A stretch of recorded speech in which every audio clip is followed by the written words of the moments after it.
Assalamualaikum warahmatullahi wabarakatuh. Perkenalkan, nama saya Clara Indriana dengan nomor induk mahasiswa 2020-20179 dari kelas B. Di sini saya akan mempresentasikan tentang surat berharga.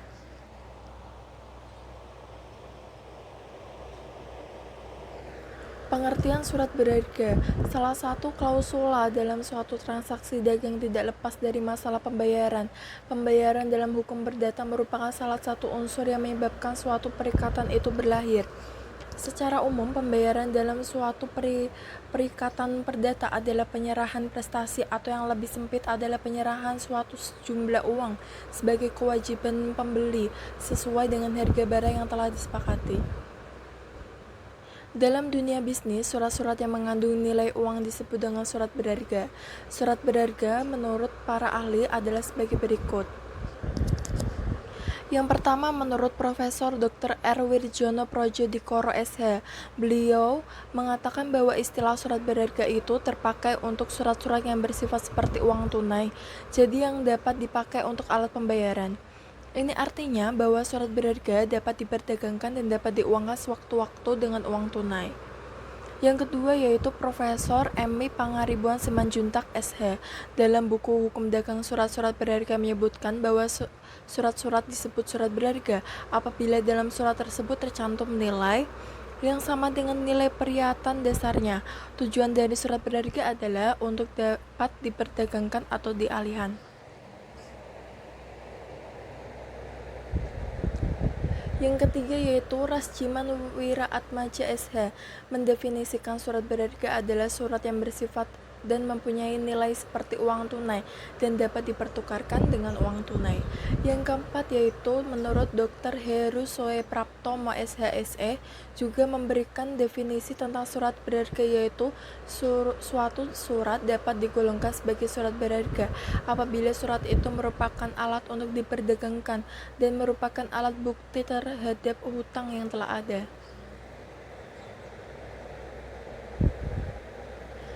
Persyaratan umum surat berharga. Persyaratan umum yang wajib dipenuhi pada suatu surat berharga sebagai berikut. Yang pertama yaitu syarat formal, menyebutkan nama atau jenis surat berharga secara jelas, memuat atau mengandung persyaratan kesanggupan janji perintah atau kewajiban yang tidak bersyarat, yang istinya dapat berupa surat-surat perintah membayar hak, surat hak tagih keuangan atau kebendaan, alat kredit, dan sebagainya. Mencantumkan nama pihak yang wajib dan atau harus membayar, penetapan nama tempat pembayaran, menyebutkan tanggal dan tempat surat berharga tersebut diterbitkan atau ditarik, harus ditandatangani dengan atau tanpa stempel dari penerbit atau penarik yang sah. Hal ini tergantung kepada subjek atau siapa yang menerbitkannya, bisa individu, badan hukum, atau yayasan. Yang kedua yaitu syarat material, adanya perikatan dasar atau sebab-sebab yang sah, merupakan hak tagih untuk mendapatkan pembayaran atau penyerahan kebendaan. Dapat dialihkan dengan cara endorsement, cesi, atau peralihan dari tangan ke kanan, dari tangan ke tangan, tidak dapat dibatalkan oleh penerbit atau penarik. Yang terakhir yaitu tersedianya dana dan bendanya jika pada saat penguangan atau penyerahan. Pihak-pihak yang terlibat dalam penerbitan surat berharga. A. Penerbit sebagai debitur. Penerbit dari sebuah surat berharga merupakan pihak yang mempunyai kewajiban atau debitur untuk membayar sejumlah uang kepada pihak lain atau kreditur. B. Pemegang pertama atau pembawa sebagai kreditur. Pemegang atau pembawa dari sebuah surat berharga merupakan pihak yang menerima pembayaran dari debitur atau penerbit. Dalam hal ini, kedudukan pemegang atau pembawa tersebut yaitu sebagai kreditur. C. Tersangkut. Tersangkut merupakan pihak yang melaksanakan perintah dari penerbit untuk melakukan pembayaran kepada pemegang. Fungsi utama surat berharga.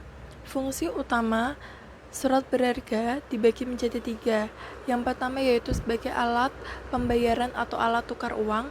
Yang kedua yaitu sebagai alat untuk memindahkan hak tagih yang dapat diperjualbelikan dengan mudah. Yang ketiga yaitu sebagai surat bukti hak tagih atau surat legitimasi. Legitimasi sendiri yaitu adalah surat bukti diri bagi pemegangnya sebagai orang yang berhak. Unsur-unsur surat berharga. A. Surat bukti tuntutan utang. Surat adalah akta, sedangkan akta adalah surat yang ditandatangani sengaja dibuat untuk dipergunakan sebagai alat bukti.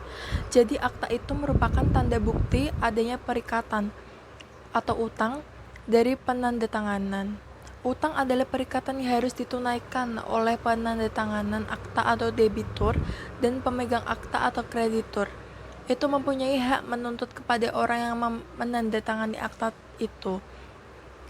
Tuntutan dapat berwujud uang atau cek, berwujud benda atau konsumen atau bill of lading, dan dapat berwujud tuntutan atau charter party. Yang kedua yaitu pembawa hak. Hak adalah hak untuk menuntut sesuatu kepada debitur surat berharga, yang berarti hak itu melekat pada akta surat berharga. Jika akta hilang, maka haknya pun hilang. Contoh, uang kertas bank hilang, maka kita tidak dapat meminta uang kertas baru dari Bank Indonesia. C. Mudah dijual belikan. Tujuan penerbitan surat berharga ini sebagai pemenuhan prestasi berupa pembayaran sejumlah uang. Cara penerbitan surat berharga. Terdapat dua cara penerbitan surat berharga, yaitu penerbitan secara langsung kepada investor jangka panjang seperti lembaga keuangan. Penerbitan langsung ini biasanya dilakukan oleh lembaga keuangan yang memiliki kebutuhan tetap atas penjamin dan jumlah besar yang memilih melakukan penerbitan langsung yang lebih ekonomis dibandingkan menggunakan pialang investasi. Di Amerika, perusahaan yang melakukan penerbitan surat berharga komersial secara langsung ini dapat menghemat 3 basis poin, yang 1 basis poinnya yaitu sama dengan 1/10.000% setahunnya. Di luar Amerika, imbalan jasa pialang investasi ini lebih murah. Penerbit secara tidak langsung yaitu dijual kepada pialang, dan pialang tersebutlah yang memperdagangkannya di pasar uang. Bursa perdagangan surat berharga komersial ini melibatkan perusahaan-perusahaan pialang yang besar dan anak perusahaan bank, di mana banyak di antara yang merupakan pialang pada pasar keuangan Amerika atau US Treasury Securities. Surat berharga sebagai surat legitimasi. Surat legitimasi maksudnya sebagai bukti diri bagi pemegang yang sah atau orang yang berhak atas tagihan yang tersebut di dalamnya. Asas legitimasi yaitu untuk memperlancar peredarannya dalam lalu lintas pembayaran sesuai dengan fungsi dan penerbit surat berharga. Ada 2 jenis surat legitimasi menurut KUHD. Yang pertama yaitu legitimasi formil, adalah bukti bahwa surat berharga itu dianggap sebagai orang yang berhak atas tagihan yang di dalamnya dianggap, karena bila pemegang tidak dapat menunjukkan bukti secara formil yang diatur oleh UU, maka ia tidak dapat dikatakan sebagai pemegang sah.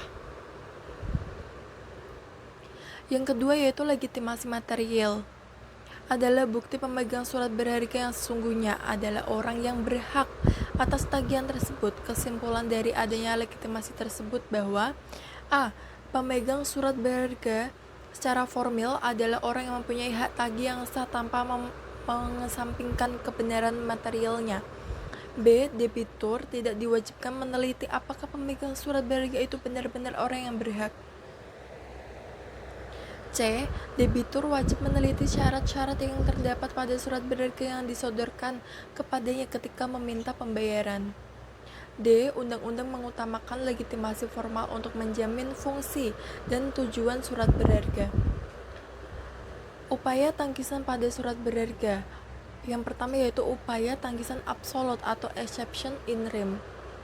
Digunakan terhadap debitur semua pemegang baik pertama maupun berikutnya. Upaya ini timbul dari surat berharga itu sendiri, yaitu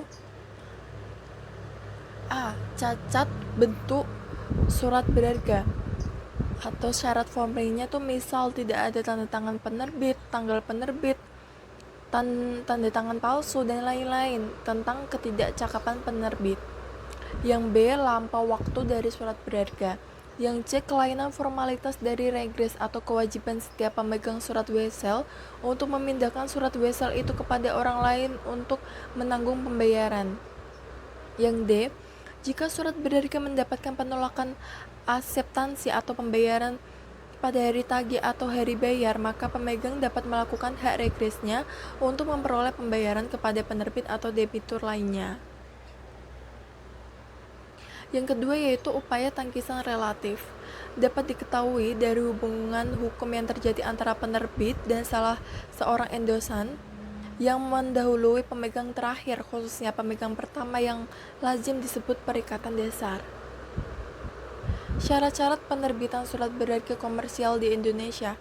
Syarat-syarat penerbitan surat berharga komersial di Indonesia ini dapat ditemukan pada ketentuan pasal 2 sampai dengan pasal 5 dari Surat Keputusan Direksi Bank Indonesia nomor 28/52/KEP/DIR tanggal 11 Agustus 1995, yaitu dengan kriteria yang pertama, berjangka waktu paling lama 270 hari.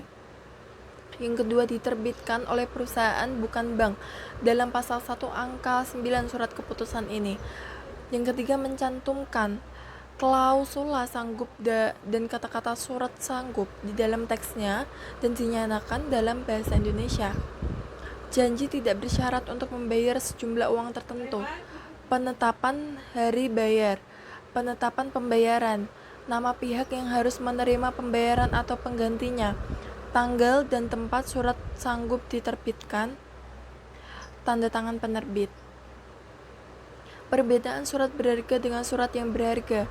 Perlu sekali dibedakan antara surat berharga dan dengan surat yang berharga, adapun perbedaannya adalah sebagai berikut. Surat berharga diterjemahkan dari istilah aslinya dalam bahasa Belanda, yaitu waardepapier. Di negara Anglo-Saxon dikenal dengan istilah negotiable instruments, sedangkan surat yang mempunyai harga atau nilai, terjemahan dari istilah aslinya adalah dalam bahasa Belanda papier van waarde dan dalam Inggrisnya letter of value. Surat berharga adalah surat yang oleh penerbitnya sengaja diterbitkan sebagai pelaksanaan pemenuhan suatu prestasi yang berupa pembayaran sejumlah uang, tetapi pembayaran ini tidak dilakukan dengan menggunakan mata uang, melainkan dengan menggunakan alat bayar lain. Alat bayar itu berupa surat yang di dalamnya mengandung suatu perintah kepada pihak ketiga atau pernyataan sanggup untuk membayar sejumlah uang kepada pemegang surat itu. Menurut Abdul Qadir Muhammad tahun 1984 nomor 4. Sedangkan surat-surat yang mempunyai harga atau nilai bukan alat pembayaran penerbitan tidak untuk diperjualbelikan, melainkan sekedar sebagai alat bukti diri bagi pemegang bahwa dia sebagai orang yang berhak atas apa yang disebutkan atau untuk menikmati hak yang disebut dalam surat tersebut.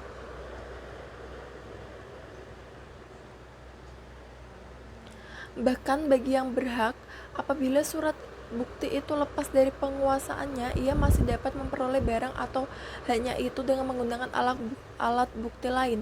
Menurut Abdul Qadir Muhammad tahun 1984 nomor 6, surat berharga itu surat tuntutan utang, pembawa hak dan mudah diperjualbelikan. Menurut Purwo Sucipto tahun 1994 nomor 5. Sedangkan surat berharga adalah surat bukti tuntutan utang yang sukar diperjualbelikan. Menurut Purwo Sucipto tahun 1994 nomor 6. Suatu surat yang disebut sebagai surat berharga haruslah di dalam surat itu tercantum nilai yang sama dengan nilai dari perikatan dasarnya. Perikatan dasar inilah yang menjadi kausa yang sama dengan nilai dari perikatan yang menjadi kausa dari diterbitkannya surat berharga. Dengan perkataan lain, bahwa sepucuk surat disebut surat berharga karena di dalam surat itu tercantum nilai yang sama dengan nilai perikatan dasarnya.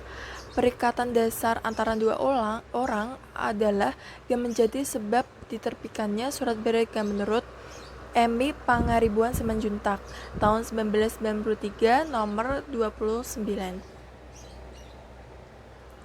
Pengertian surat berharga secara sempit hanya mencakup surat atau instrumen yang berisi janji tak bersyarat dari penerbit untuk membayar sejumlah uang, sedangkan surat atau instrumen lainnya tidak dapat dikategorikan sebagai surat berharga menurut Bambang Setijoprodjo tahun 1994 nomor 6. Surat berharga adalah suatu alat bukti dari suatu tagihan atas orang yang menandatangani surat itu. Tagihan mana dipindahtangankan dengan menyerahkan surat itu dan akan dilunasi sesudah surat itu ditunjukkan. Menurut Flatmajer tahun 1980 nomor 11. Ciri-ciri surat berharga. Terdapat ciri-ciri khusus dari surat berharga yang perlu Anda ketahui. Berikut ini ciri-ciri serta syaratnya secara umum. Yang pertama, harus memiliki nama. Yang kedua, bentuk surat berupa dokumen tertulis. Yang ketiga, adanya tanda tangan dari pihak-pihak terkait. Yang keempat, terdapat akta perintah atau janji membayar. Yang kelima, terdapat nama orang yang bertanggung jawab untuk membayar di dalam dokumen. Yang keenam, adanya keterangan jatuh tempo atau waktu pembayaran yang harus dilakukan. Macam-macam surat berharga. Yang pertama, wesel. Wesel merupakan surat berharga yang di dalamnya memuat kata wesel, tanggal, dan ditandatangani oleh penerbit yang memberikan perintah tanda syarat kepada pihak terkait perihal hari pembayaran kepada penerima yang telah ditunjuk penerbit maupun penggantinya di suatu tempat. Adapun syarat-syarat wesel sesuai dengan pasal 100 KUHD sebagai berikut. Yang pertama, tertera kata wesel yang jelas pada dokumen. Yang kedua, pemerintah tidak memiliki syarat sejumlah uang yang sudah ditentukan. Yang ketiga, tertera nama orang yang bertanggung jawab untuk membayar. Yang keempat, adanya ketentuan tanggal pembayaran, tempat pembayaran akan dilakukan, dan nama orang yang akan menerima uang. Yang kelima, tempat dan tanggal surat wesel ditarik.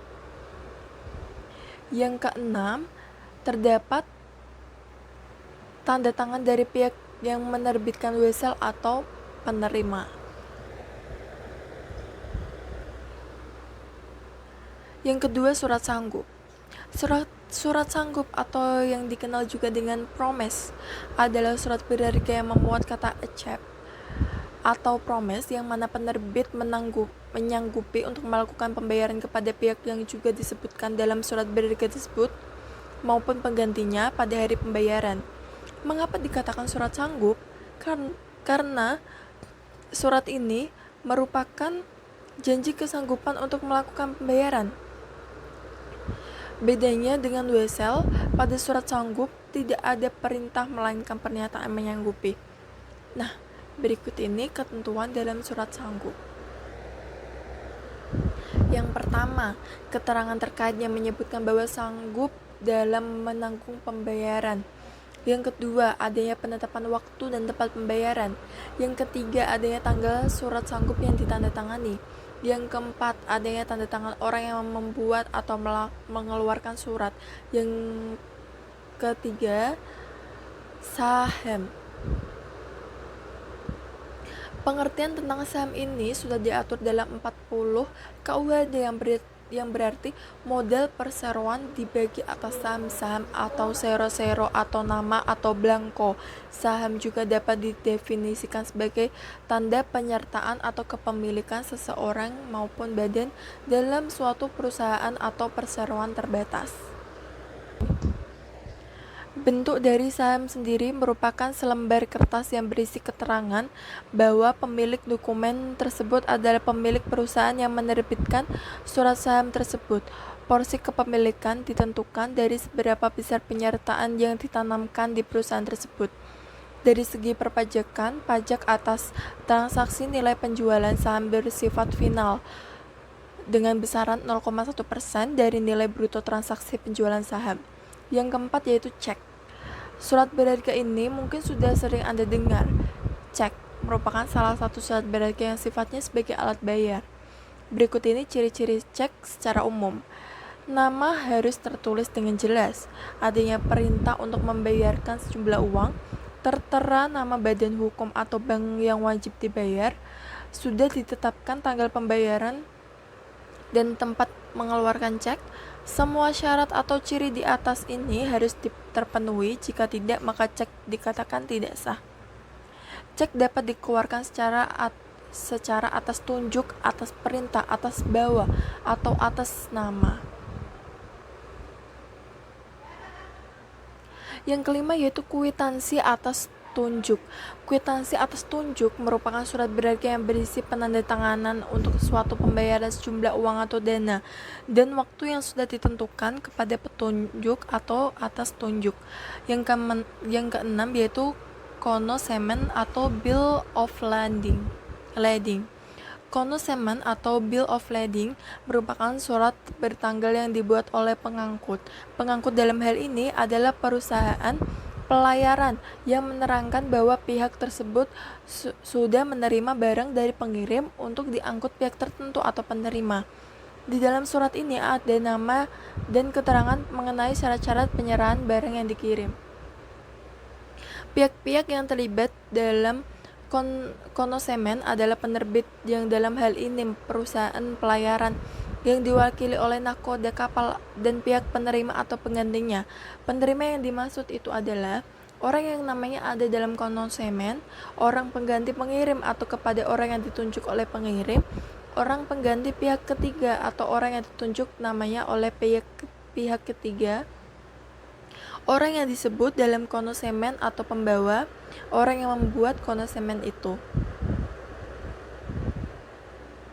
Yang ketujuh yaitu delivery order atau DO. Dalam pasal 520 Kitab Undang-Undang Hukum Dagang atau KUHD Indonesia, delivery order merupakan pemegang yang sah dan berhak menuntut penyerahan barang di tempat sesuai dengan ini konosemennya, kecuali pihak tersebut menjadi pemegang tidak sah menurut hukum. Yang kedelapan yaitu surat utang. Surat utang dapat dibagi menjadi 3 jenis, diantaranya obligasi, surat utang negara atau SUN, dan surat berharga syariah nasional atau SBSN. Obligasi merupakan jenis surat utang jangka menengah hingga panjang yang dapat dipindah tangankan. Obligasi sendiri itu berisi janji untuk membayar imbalan berupa bunga pada periode tertentu dan melunasi pokok utang pada waktu yang ditentukan kepada pihak pembeli obligasi. Obligasi dapat diterbitkan oleh korporasi atau negara. Surat utang negara merupakan surat pengakuan utang yang dijamin pembayaran bunga dan pokoknya oleh negara sesuai masa berlakunya. SUN juga digunakan pemerintah dalam membiayai defisit APBN dan menutup kekurangan kas jangka pendek dalam satu tahun anggaran. Surat berharga syariah nasional disebut juga SUKO. Negara diterbitkan oleh pemerintah berdasarkan prinsip-prinsip syariah. SUKO negara merupakan instrumen utang piutang tanpa riba. Surat berharga dan perpajakan. Surat berharga tentu dikenakan pajak baik dalam transaksi penjualan atau penerimaan bunganya. Misalnya, pengenaan tarif PPh final atas bunga surat utang atau obligasi dari suatu proyek infrastruktur. Dalam hal ini, wajib pajak dalam negeri dikenakan tarif PPh final 15%, sedangkan wajib pajak luar negeri dikenakan tarif sebesar 20% sesuai dengan PP nomor 100 tahun 2013 tentang pajak penghasilan berupa bunga obligasi.